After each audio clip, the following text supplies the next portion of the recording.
Welcome to the Coffee and Counseling Podcast, where two licensed psychotherapists give you their unfiltered opinions on mental health, wellness, life, and everything in between.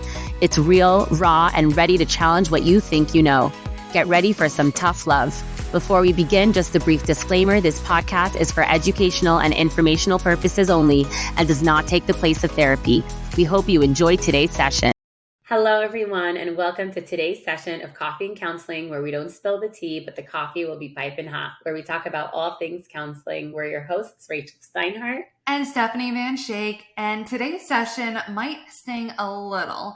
We're talking about emotional avoidance and all the sneaky ways that it can look like, even sometimes like healing or self-improvement. So grab your coffee and let's get into it.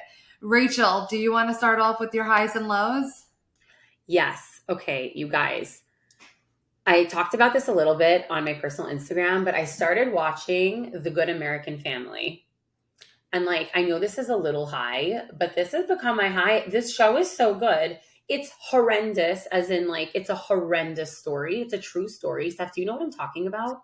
I actually know. I don't know of this show. You have to watch. This show is crazy. It's essentially talking about, I don't spoiler alert, if you are watching this, maybe fast forward a couple of seconds, but it's essentially a true story that is not so long ago, 2010-ish time, a little after that also. It's a long story. Essentially, this family adopts a girl who has dwarfism, and the place that gave her the child was this place that shut down that was committing fraud. Mm-hmm. They were stealing thousands of dollars from people for medical bills that weren't real. And the girl that they gave this family was essentially stealing somebody else's identity. And because she had dwarfism, she was able to hide the fact that she was actually an adult. Wait, and they told the family that she was 7 years old. Wait, is this the story of Natalia Grace? Yes. I saw, because I did not know they had another show on it, because I saw the documentary, the first 2 seasons, I believe. I did not even know there was a documentary on it, but this show is, first of all, as a therapist, it's so enjoyable to watch because you're just psychoanalyzing every character in this story is such an entertainment in themselves and their trauma and their backgrounds and what makes them them. So just as a therapist sitting back and watching this, it's wow, I don't know. I feel as though there isn't that much really good TV anymore. And I don't know if it's the therapy part of it or it's the fact that it's a true story or what, but I'm just sitting there doe-eyed, mouth open to the ground, oh my gosh, I cannot believe this is real life. So I've just been happy, we'll take our wins where we get them, happy to see something that I'm really enjoying and not just a rerun of something I've seen a million times that I love, because I just, again, feel there is not that much truly good TV anymore. Wow. And you and I know it's our guilty pleasure. We love our good shows. So absolutely, I've been really happy to find something new and something that actually grabs my attention and makes my wheels turn.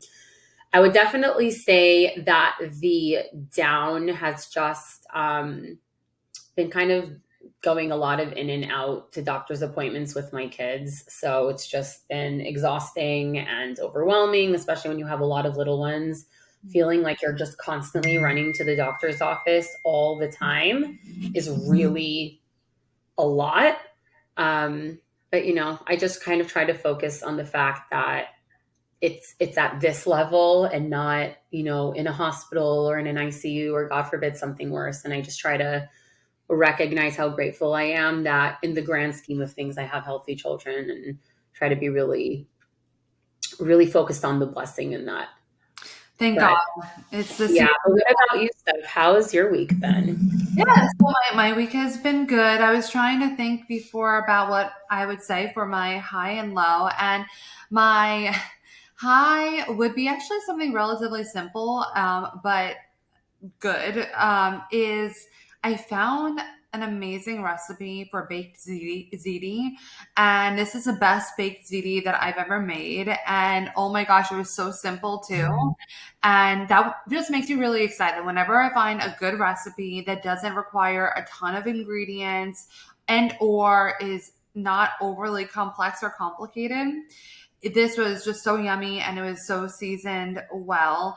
I don't know if I've ever mentioned this. I don't think so. So when my first bout of COVID in 2020, it caused me to like lose the sensitivity and tasting. So I have to season my food a lot in order to taste it. It's getting better, but it's still not the greatest. That's so horrible. I literally remember I experienced that for like a week when I was sick, and I thought I was going to lose my mind. It was I had breakdowns at that point when I had it the first time for sure. That's so gross. I have people who could testify to that for sure. But I mean it's okay. It's getting back, and it just usually I add a little bit more sea salt onto my food. But this was perfectly seasoned and it was really good, and so that's good. And also just recognizing that slowly but surely, the sensitivity, I guess, with taste is coming back. I could taste things. It's not as bad as some people who Yeah, have it. It's just certain things that maybe it's not as flavorful as it can be. So that was a win for me. And in my yeah. low, that which now I can laugh about, but was incredibly frustrating in the moment, is that I accidentally broke not one, but two different bottles full of liquid. So the first one was I was picking up my balsamic dressing because I make my own balsamic dressing, and it was a balsamic vinegar. I picked it up and I still have no idea what the heck happened. It just burst, and it was pretty much, I only used a little bit of it. So it was basically full. So I had to figure out how to clean it up with all the liquid, with all the glass, with all the things that it touched.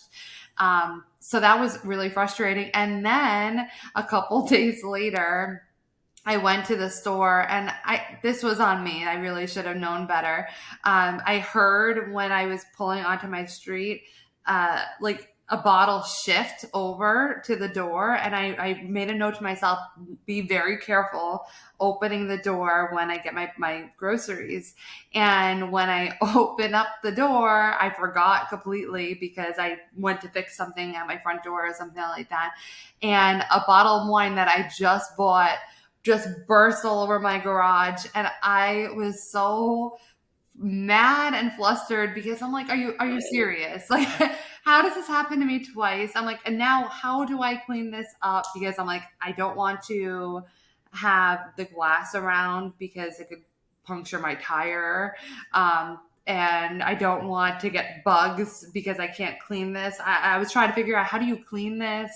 I did end up doing it and doing research, soap and water, got all the glass out. But yeah, I can laugh about it now, but in the moment, I was not too I happy. can imagine that was super frustrating. It was so frustrating. But I actually was pretty proud of myself because both times I could have been a lot more upset, and I wasn't happy by any means, but I'm like, well, this is life, and I'll clean it, and it's an inconvenience. So I was pretty proud of myself for that. It's emotionally regulating, and that is always a positive. So that was a little bit about my week.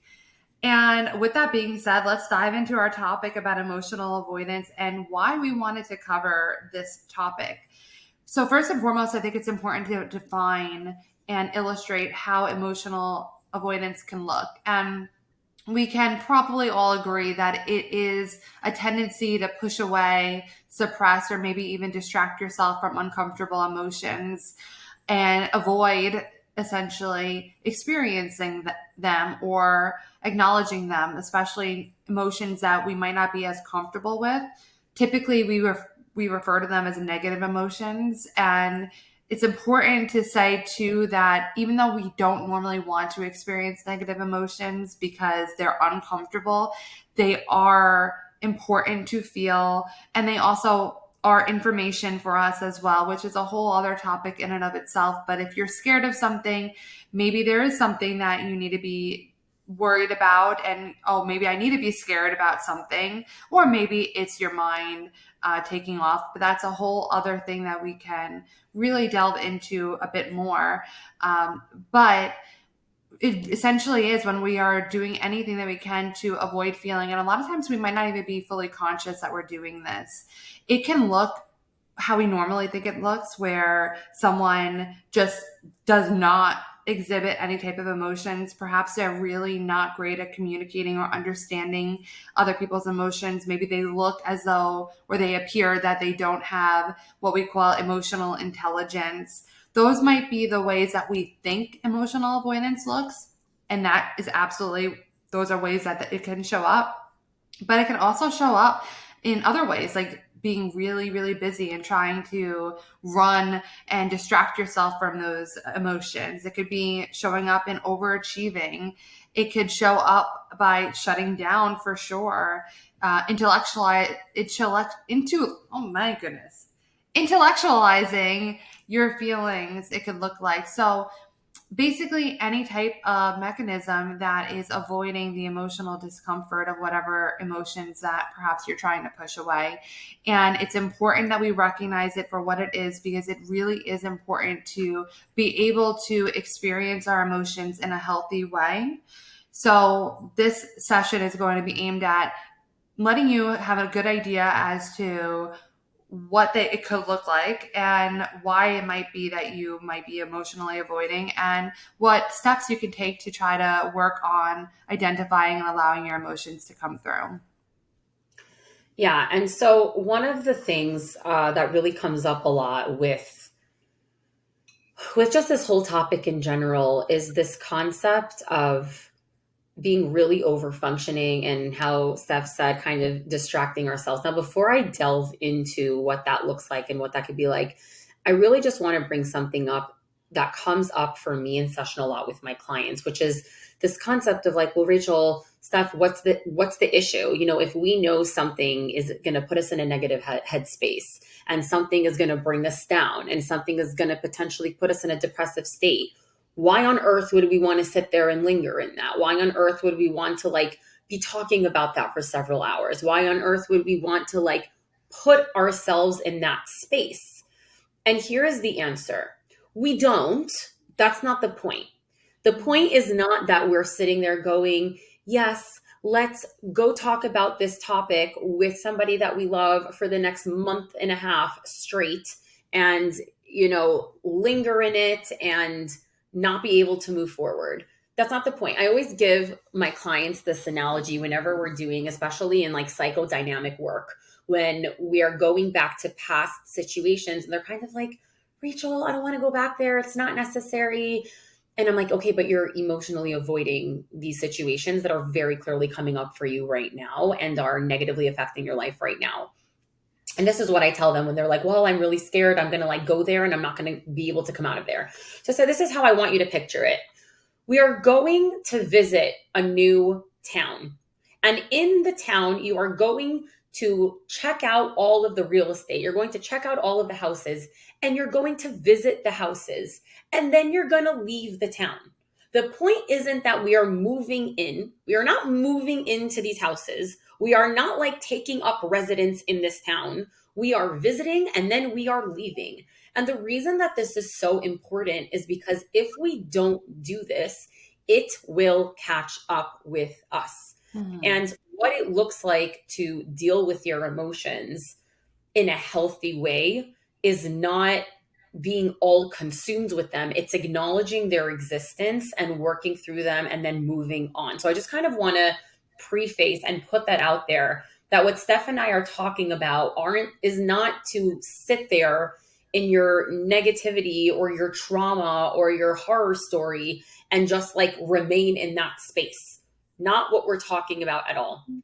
So let's really connect this to what emotional avoidance can look like. So one of the ways we can see this come up a lot is really over functioning. And that's where this gets confusing, because it's like, well, isn't this a positive thing? If you're in a bad headspace, let's say you're going through grief, let's say you're going through a really scary medical diagnosis, and you're like, I want to keep myself busy. I don't see what's wrong with that. Here's the thing. Keeping yourself busy is wonderful to a degree.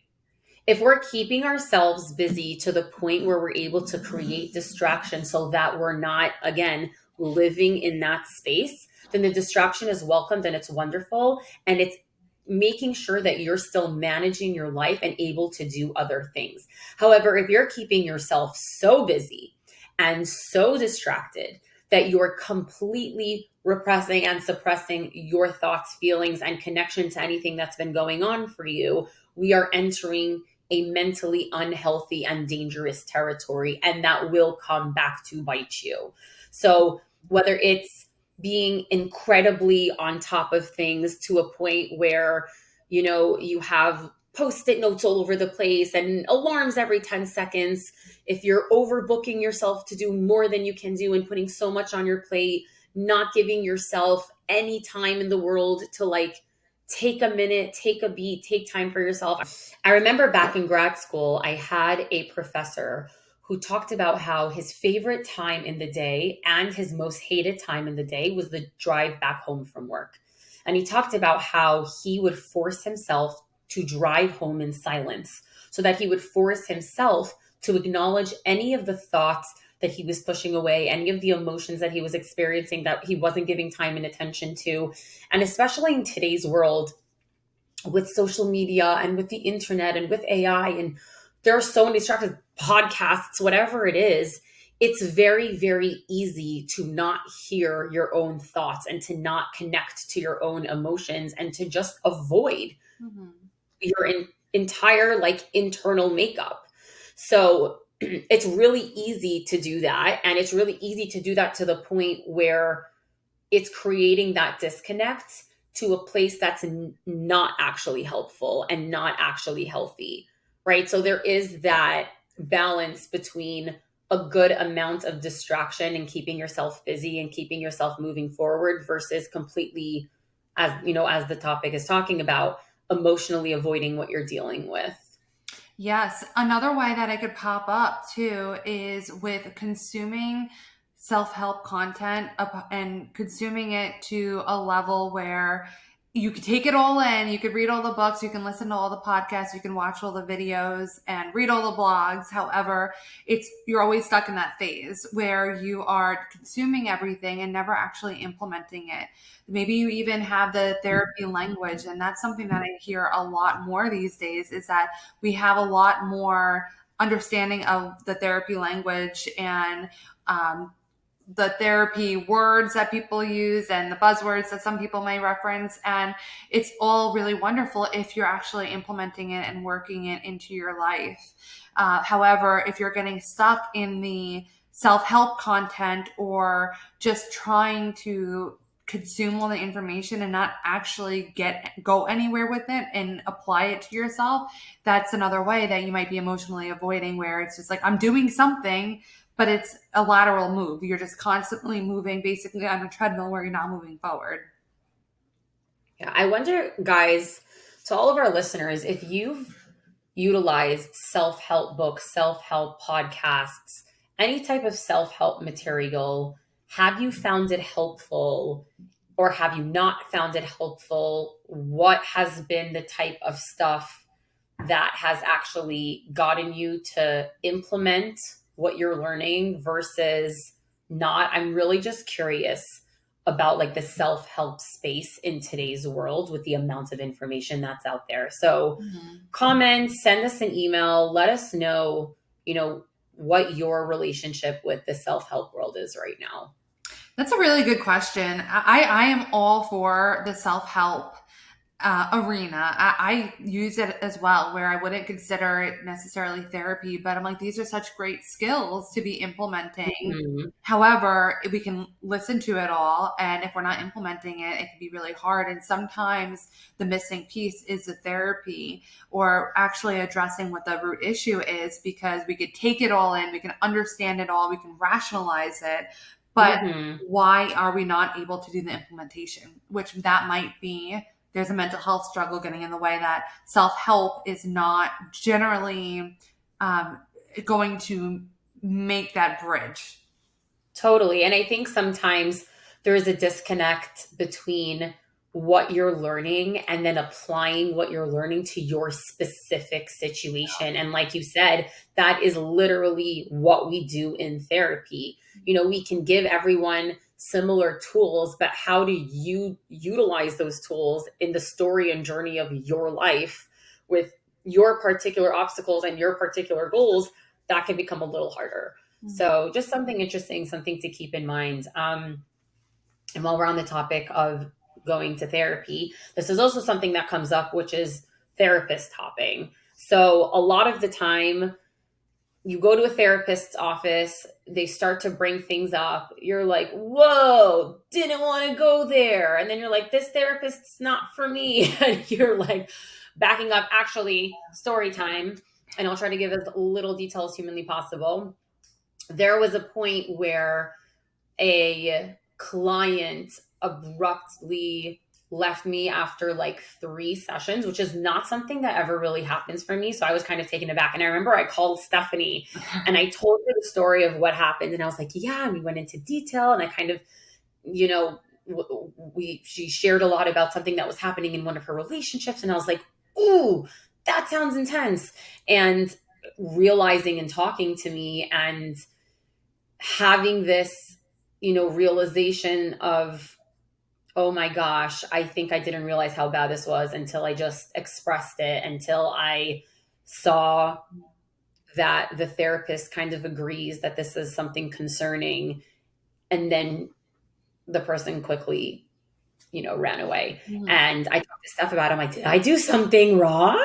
You know, we love the supervision and holding ourselves accountable. But she was like, no, I think this, she kind of mentioned this exact phenomenon. I was like, she's like, I think this is what's happening here. Like, we have someone who's really trying to emotionally avoid this situation. It's a big pill to swallow. It was something that coming face to face with was very scary. And this is a common thing that happens, you know, and we've mentioned this in previous episodes before, where like sometimes you go into therapy thinking you're talking about A, and then you get in there and you end up talking about XYZ and every other letter in the alphabet. And you're like, whoa, did not know that these things were issues, did not know these things were going to come up, didn't realize this is still making me emotional. And so when that comes up for you, some of the time you realize it and it's in the forefront of your mind, and you're kind of like, okay, I don't want to talk about this. Let's switch therapists. And sometimes it's totally subconscious. And you're just kind of convincing yourself, okay, this is not a good relationship. This is not, you know, a healthy connection with this person. Let me switch therapists. And so this is also a really common sign that we see when someone is struggling with being emotionally avoidant on something. Yeah. And oftentimes we see that earlier on in treatment. The quickest bounce rate, I guess I could say, to put it in that type of jargon, is when someone is starting out therapy for the first time, or with that therapist for the first time. And maybe some people are often very motivated to start therapy. And if there's a topic that's being touched upon that perhaps is a little not something they were hoping to do, like, well, this is my problem now. And not that we always have to go back to address why it became a problem, but oftentimes we do to some extent. And I'm not talking about like Freudian, where we're laying on a couch and divulging every single detail of our youth and blaming everything on our parents. No, that's not the case. But sometimes we really do need a name. Oh, this is where it came from. And also just a quick thing to touch upon, just to clarify, in case anyone is curious as to that supervision that Rachel was talking about, that's actually a thing within therapy where we can do peer supervision with each other or with other therapists in the field. And it's always done with confidentiality and HIPAA compliance. We don't disclose names, or we also do not give any identifying features or anything like that. So just in case anyone was wondering, I just wanted to make sure I stated that. Thank you for clarifying that, Stephanie. I feel like it's such common sense to me that I forget sometimes that not everybody knows our, you know, code of ethics. So I appreciate you putting that out there. We take everyone's stories and everyone's private information incredibly, incredibly seriously. So I appreciate you bringing that up as well. Yeah, of course. It's so second nature for us. So I totally get that. Another way that emotional avoidance may be showing up is numbing through productivity or perfectionism. So this might be looking like someone who is like the overachiever and always marking things off their to-do list and doing all the things, trying to get the promotion. Looks like maybe from the outside that they're thriving, and just like putting that out there, check out our episode on thriving and it'll help explain a little bit more. But looks like they're thriving in every area of life. And maybe it's even someone that you are apt to compare yourself to a lot. But essentially what it is just creating a lot of noise and distraction for yourself. A lot of this reminds me, I have a plaque in my house that I got so many years ago. And it's always a nice reminder for me. It says that, I just want to make sure I get the quote right. Make time for quiet moments as the world is loud and God whispers. And that God might not be what you believe in or who you believe in, but it's still the sentiment of it. It's we need to make time for quiet for us to be able to have maybe hear God if that's what you believe in, or to be able to hear our own thoughts and be able to process it. Because when we have noise, whether that's internal noise or external noise, that can be such a distraction. Just like you said with your professor, Yeah. driving home with forcing themselves into silence, that is really an important time to be able to process and feel the emotions and process them. Yeah, totally. I've also seen a lot of people show their emotional avoidance through projecting.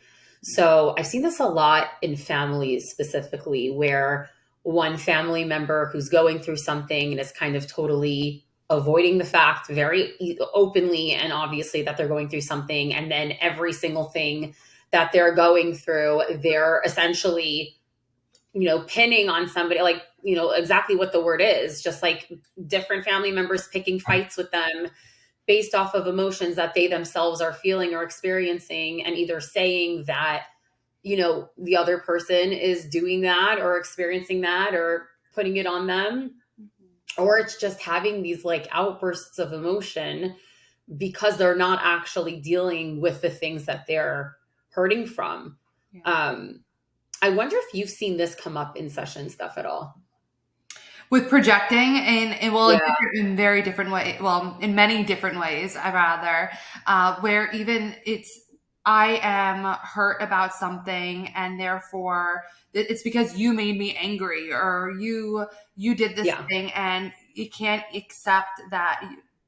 I think we all do this to some extent too. Sometimes I'm guilty of it occasionally too, and I recognize when I'm doing it, and I really work on not doing it. But if I'm just flustered, maybe because someone is doing something and like something little sets me off and it has nothing to do with that, I'm like, well, if you weren't talking all the time, then I wouldn't have like broken this dish or something like that. Right. And one has nothing to do with the other, and it's a way to take it off. It reminds me of this saying from childhood, and every time I say it to my younger clients, they look at me like I have 10 heads. So I guess it's not a saying anymore. Rachel, I hope that you remember this. It's like, Oh God. I am rubber, you are glue. Whatever you say bounces off of me and sticks to you. Please tell me you remember. I didn't grow up with it, but I know what you're talking about. Okay. So it's like I can't, and I view it like almost like a visualization where we are just completely armored up that we can't even allow something in. Instead, we just try to bounce it back off of us. And if it misses, like we don't catch it, it still bounces Right. right off. And that's, I think, Totally. a really good visualization for projecting in that way. Yeah. 100%. Mm-hmm. And something else that I do want to make note of, some of the more obvious signs of emotional avoidance that might be much more dangerous in certain ways. And I'm not going to spend a terrible amount of time because these could be big topics in and of themselves. But of course, when it comes to substance or alcohol use, that can be a way of emotional avoidance. Reckless behaviors, we often see that we also see it with borderline personality disorder, reckless types of behaviors that might make it hard to have positive relationships or affecting your life in various ways. basically any type of maladaptive adaptive coping skill. And I hate to use the word skill because it's for lack of a better word, it's not really a skill, but it's a maladaptive attempt to cope.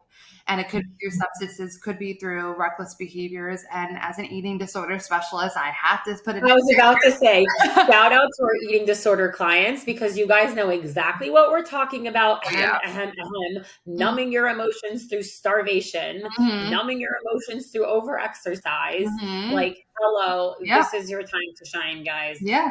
This is not helping you. Exactly. So using food as a source of comfort or coping through overeating or maybe binging or restricting, all of those different ways. So using food in ways that are not uh, helpful or healthy for you either. And I think it's just important to throw that in too, because those are obvious, more obvious sides of emotional avoidance. However, emotional avoidance nonetheless. So, why do we emotionally avoid? So, I think a lot of people can relate to this feeling where you're almost scared that if you let yourself start crying, you'll never stop.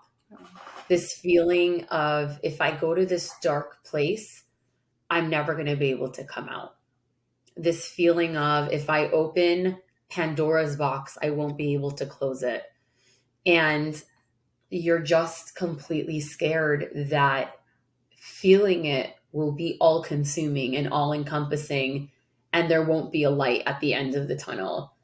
And something that we want to really make clear is when you realize that you've been through something that probably needs to be worked on, to do it in a safe space.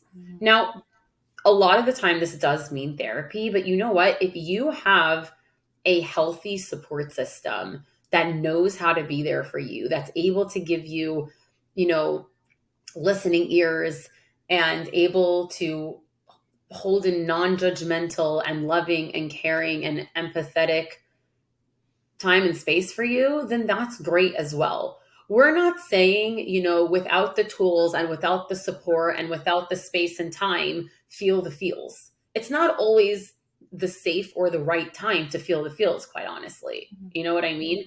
Sometimes, and we kind of talked about this when we talked about survival mode too, sometimes you're not in the space to get into that mental territory. Sometimes you have to survive from today and tomorrow until tomorrow. And until you move past that survival stage, you don't really have the capacity yet to go into what's going on for you. Mm-hmm. And so when we talk about the fear of being overwhelmed, it's a real thing. It's a real fear. It's valid, but it doesn't mean you never feel it. It means create the time and space for yourself. Surround yourself with the right support so that you can properly go into that emotional space, work through it, work on it, and move forward. Mm-hmm. So just kind of want to put that out there. There is a time to say that this isn't the time, but that doesn't mean the time is never. You Yeah. got to make the time. Mm-hmm. Another reason why some people may emotionally avoid is not learning that emotions were safe as a child or not having any tolerance for having emotions as a child. And this can be for a variety of different ways. Perhaps someone emotionally immature parents is one of the ways that people might describe it. And there's a lot of literature on that, where if you had emotional expressions of any you and made it more as a punishment, gave you the silence treatment, mocked, some people might have mocked you, and it might be a parent, might not be, it might have been in school. There's something that had happened as a child or a recurring series of events that happened that you felt unsafe expressing or having emotion. So that certainly could be a reason why. And it also can be a reason for generational differences. Obviously, as we go from generation to generation, we all have our own traits, proclivities, and certain things that we find acceptable, certain things that we don't find acceptable. And there's not any right or wrong in it. It's just different. And I also find this, and I think it's really important to mention because I hear this a lot from first generation immigrants to America. And the reason why I'm bringing this up is because I have seen that culturally, there's obviously differences in how different cultures work in with when it comes to emotions and Yeah. emotional expression. And there's not right or wrong. However, when these kids might be growing up in America and with the way that Americans are more so generally, unfortunately, they're in a very unique position where they are kind of in both worlds and not fully able to dive into either. And sometimes I find that that's been I've had many clients who have come to me who have been affected in this way, that unfortunately they felt as though they weren't able to get the emotional support that they needed because they were still trying to avoid the emotions that they were having. They didn't think that it was right for whatever reason.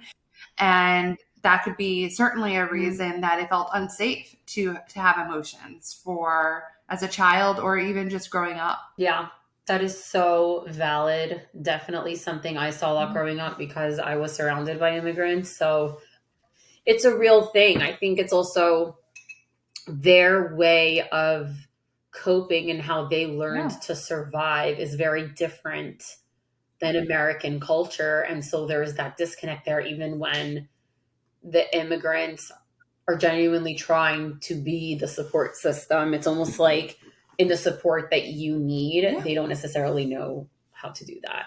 Um, so that is such an important point. So thank you so much for bringing that up.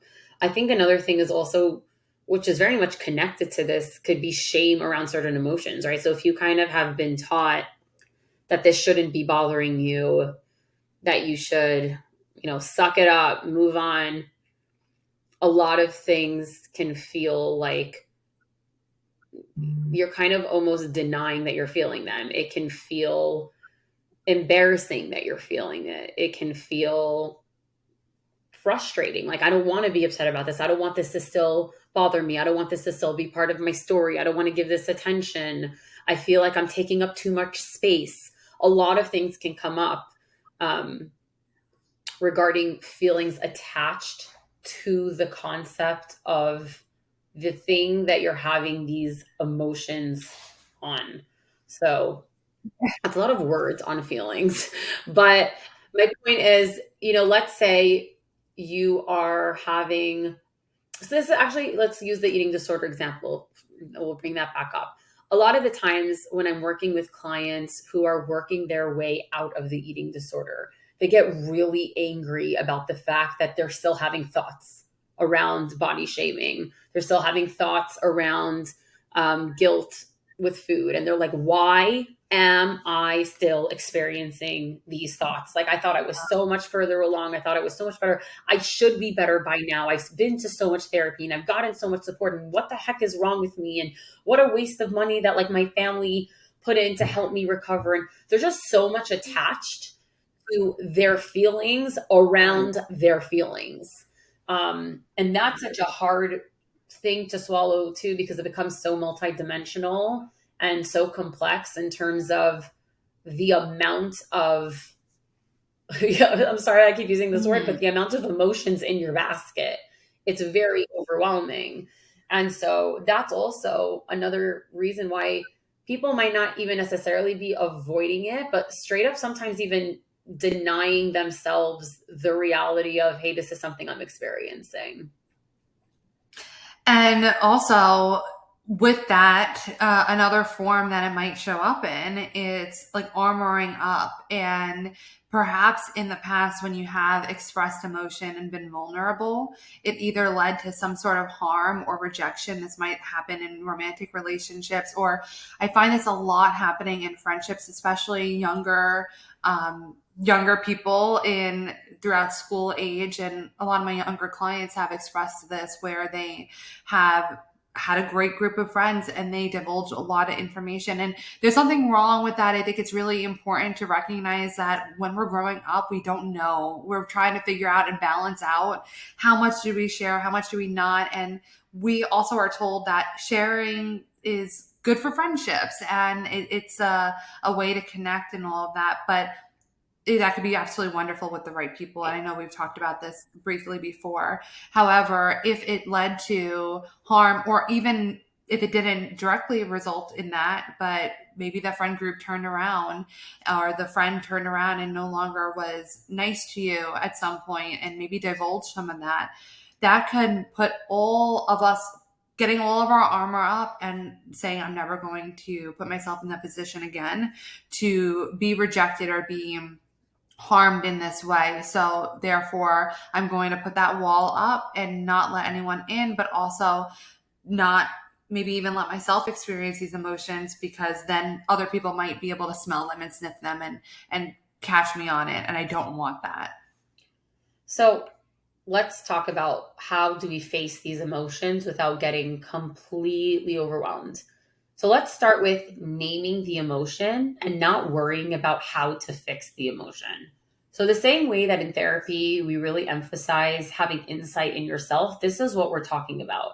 Sometimes having the insight doesn't mean you have the answers to everything, but it's that understanding of your own makeup, how you operate, what ticks you, what triggers you, you know, your relationship with the world. So the same concept is having that insight and having that understanding of what is actually coming up for me. What am I actually experiencing that I'm having such a hard time facing? Don't worry about where, when, why, how, what you're going to do with it. Just what are you experiencing? And then eventually when we come, to terms with that, we can then take the next steps to properly move forward. Grounding can also be another great way to help to face the emotions without all the overwhelm. A lot of times that we're finding that we're experiencing heightened emotions, or uncomfortable emotions that maybe we're really having a hard time managing, or it's just not the appropriate time and place. Like we talked about a little bit before, that yes, there is a time and a place. Sometimes our emotions have different plan for us, but overall, if we could try to set aside appropriate times and places, that's what we want to do. But for any of those reasons, we might need to turn to some sort of grounding technique. And there's many ways that you could do that. It could be through meditation.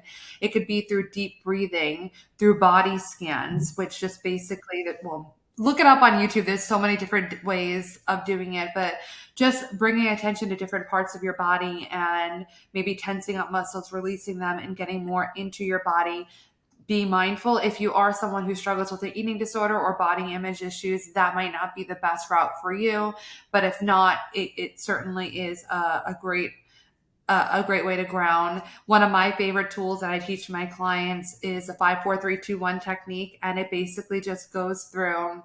It's grounding yourself in the present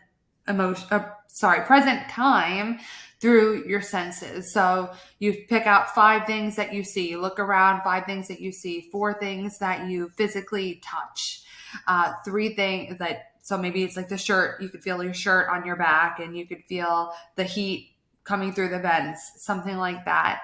And sometimes I mix up the senses too. So if you find more things that you are physically touching, do 5 of those, and 2 things that you see, whatever. 3 things that you are hearing, 2 things that you smell, and trying your best. I mean, you might not smell a million different things, and then 1 thing that you taste. And if you aren't having anything in your mouth, just bring attention to your mouth, and that's fine too. But just basically orienting to the world around you in the present moment through your emotions. And that could be really helpful for regulating your emotions, as well as grounding without necessarily running away from that emotion. Love that. Another thing to practice is emotional microdosing. So let's talk about what on earth does that mean? So letting yourself feel an emotion in tiny doses. Now, I know this might sound like, okay, what in the world does, how do you do that? How do you get yourself to tiny amounts of emotion? But it really is what that is. It's kind of like giving yourself unconditional permission to kind of go there for a couple of minutes. And as we start to really get into that emotion, trying to build tolerance in the space of, I can sit in this discomfort. in this mindset of this isn't as scary as I think it is. Like I can experience sadness, or I can experience anger, or I can experience grief, and I can come up and out the other side. And maybe you're not focusing on such a heightened level of it for 30 minutes, but maybe you can do that for 5 minutes. And however amount of time you feel like you can handle, and letting yourself be present in it until until it becomes too much to bear, and moving out of it. And eventually you will, build up a tolerance to be able to sit in the discomfort and to be able to experience, the pain, the thought, the emotion. Mm-hmm.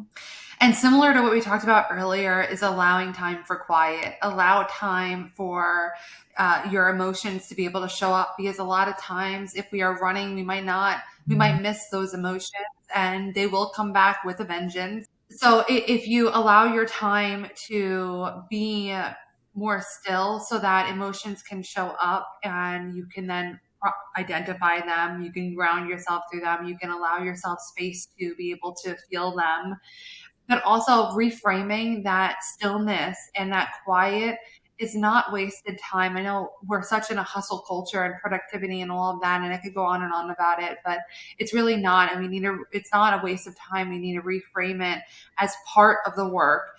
And it's a part of being able to be aware of your emotions. And one of the things that I say to all my clients is awareness is the foremost of what we need to be addressing and finding, because if we're not aware of something, we can't do anything about it. So we need to increase awareness around the emotions, around whatever it is, so that we can actually do something about it, feel it, process it, and take whatever action is needed. Yeah. So let's just go through what we could take away from this episode really quickly. So keep in mind that avoidance can look like you're doing all the right things the right way at the right time, and it's not always obvious. You might even be praised for your productivity, your insight, while you are totally disconnected from yourself, potentially disconnected from the world. Don't blindly believe in the fact that someone else is telling you you're doing great doesn't necessarily mean that you're doing great.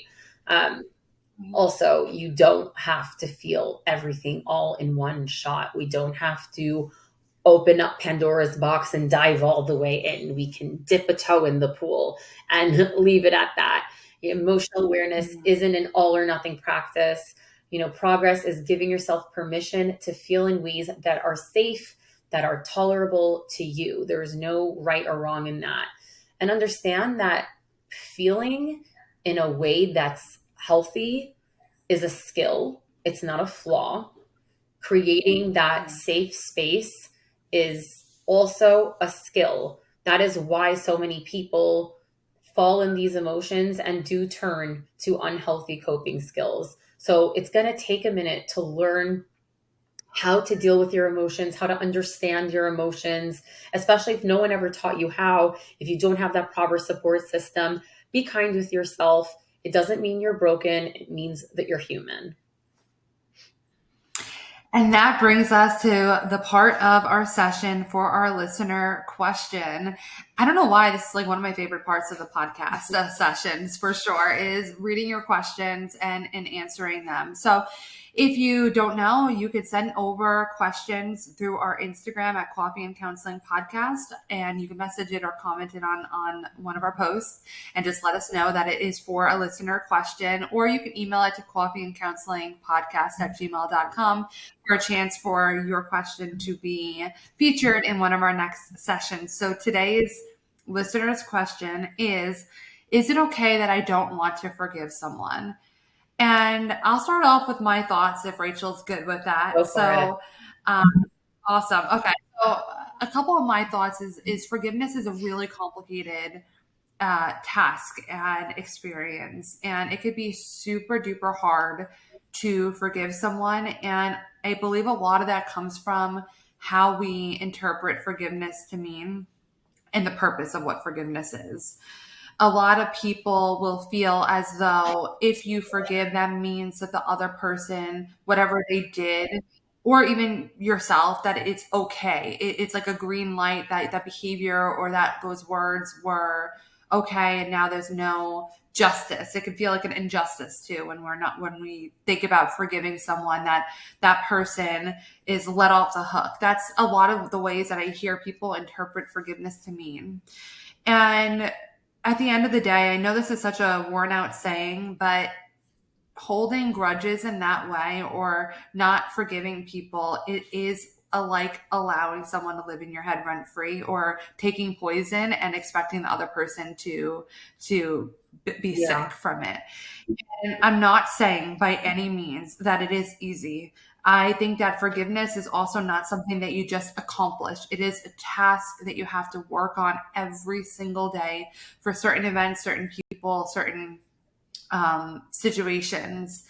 But the truth is, at the end of the day, it is about you, and forgiving someone else for harming you in whatever way that they harmed you. It's freeing you, and it has nothing to do with them, really, again, at the end of the day. And I believe that it is incredibly empowering and putting the power back in your hands to forgive. Mhm. Again, not easy. It is complex, and it is something to work on every single day. And some days it's harder than others. Mhm. And I could go on a whole monologue about this, but I'm going to try to keep that in its little box and more succinct. Did you want to add anything? So it's actually interesting. I spent most of my life believing what you just said. And I think what I've come to the realization of is it depends on what we're talking about. So I think for like most life situations, like day to day things, I think that that is true. I think when we're talking about something like, let's say, trigger warning, let's say someone was raped, let's say someone was killed, do you have to forgive the murderer? Do you have to forgive the rapist? I don't think that you do. But what I think you need to keep in mind is that you need to love yourself more than you hate them. Because I don't think you need to forgive them to move on with your life. But I think you have to let go of the anger to move on with your life. And so you can have like this knowledge that there's this person that I will never forgive what they did, but I don't spend all my time and energy and focus on that person. And I'm able to move on with my life because they don't deserve any of my time. And I don't necessarily believe that that requires forgiveness, but I also think that what I'm saying is a very difficult thing to do, potentially harder than actually just forgiving them. Because It's a to balance. be able to move on with your life, knowing that there's like this person out there that did this horrific thing to you that you can't forgive, that can be really difficult, but I don't think it's impossible. So I do think it becomes a complicated space in terms of, well, what are we talking about? But when it comes to like most, family relationship things, and I don't mean like severely abusive things, guys. I'm talking about like mundane things. I absolutely think like forgive and forget. It's not worth it. It's not worth it holding a grudge. I agree with you. Staying mad, it literally is a poison. Yeah, great insight. And we hope that you all enjoyed or learned something from today's session. And we always invite you to reflect on a question at the end of our sessions. And we hope that you'll share, or you're open to sharing some of your answers with us. So the question that we would ask for our listeners to reflect on is, what's one emotion you tend to avoid, and what do you usually do instead? And I hope that you can reflect on this without judgment and with curiosity, and maybe even finding some sneaky ways that you've been emotionally avoiding, and then take some tips from what we talked about. Maybe how can you take those and apply them to your life to help? And of course, we invite you to send any listeners' questions, any feedback, any future suggestions suggestions for future for our sessions at Coffee and Counseling Podcast over on Instagram, or at our email, coffeeandcounselingpodcast@gmail.com. All the ways to contact us and all the links, all the important information will be linked in our show notes below. And we hope that you'll join us again next Tuesday for our next session. Have a great week, everyone. We'll see you next week. Thank you so much for being with us today. Please follow our Instagram at Coffee and Counseling Podcast and send any questions you have about any topic to us via direct message for a chance for your question to be featured in one of our next sessions. You can also email us your questions or topic suggestions at coffeeandcounselingpodcast@gmail.com. Make sure to check out some of our other sessions available to you right now. Once you drink up all of those and your coffee, come back next Tuesday for our next session. The information shared in this podcast is for educational and informational purposes only and does not constitute therapy or mental health advice. Listening to this podcast does not establish a therapeutic relationship between you and the hosts. If you are in need of support, we encourage you to seek help from a qualified mental health professional. This podcast is not a substitute for individualized care. We do offer individualized therapy. If you're interested in individual therapy with one of us, please visit our practice website and send us an email to set up a free consultation call. All of the links and our contact info will be in the show notes.